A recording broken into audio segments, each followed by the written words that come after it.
قرآن کی وہ آیت جس میں اللہ تعالیٰ نے اپنے بندوں کو دنیا کی فانی زندگی اور آخرت کی ہمیشہ رہنے والی زندگی کا احساس دلایا اور ہر مسلمان کو ہدایت اور سبق کا پیغام دیا۔ This channel subscribe.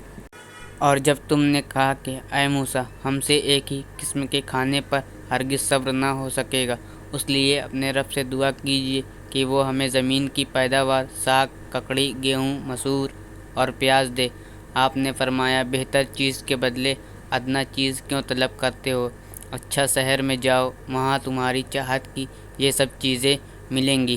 ان پر ذلت اور مسکینی ڈال دی گئی اور اللہ کا غضب لے کر وہ لوٹے، یہ اس لیے کہ وہ اللہ تعالیٰ کی آیتوں کے ساتھ کفر کرتے تھے اور نبیوں کو ناحق قتل کرتے تھے۔ یہ ان کی نافرمانی اور زیادتیوں کا نتیجہ ہے۔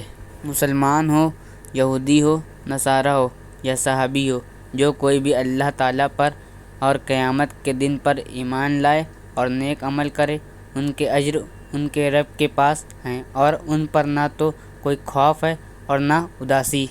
اور جب ہم نے تم سے وعدہ لیا اور تم پر طور پہاڑ لا کھڑا کر دیا اور کہا جو ہم نے تمہیں دیا اسے مضبوطی سے تھام لو اور جو کچھ اس میں ہے اسے یاد کرو تاکہ تم بچ سکو، لیکن تم اس کے بعد بھی پھر گئے، پھر اگر اللہ تعالیٰ کا فضل اور اس کی رحمت تم پر نہ ہوتی تو تم نقصان والے ہو جاتے۔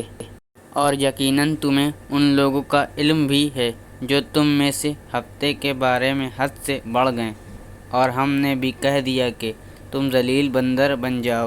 اسے ہم نے اگلوں پچھلوں کے لیے عبرت کا سبب بنا دیا اور پرہیزگاروں کے لیے واعظ و نصیحت کا۔ اور حضرت موسیٰ علیہ السلام نے جب اپنی قوم سے کہا اللہ تعالیٰ تمہیں ایک گائے ذبح کرنے کا حکم دیتے ہیں تو انہوں نے کہا ہم سے مذاق کیوں کرتے ہو؟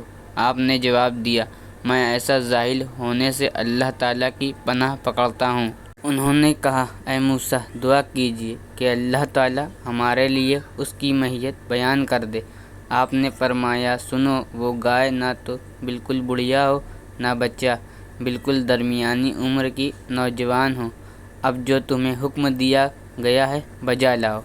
وہ پھر کہنے لگے کہ دعا کیجیے کہ اللہ تعالیٰ بیان کرے کہ اس کا رنگ کیا ہے۔ فرمایا وہ کہتا ہے کہ وہ گائے زرد رنگ کی ہے، چمکیلا اور دیکھنے والوں کو بھلا لگنے والا اس کا رنگ ہے۔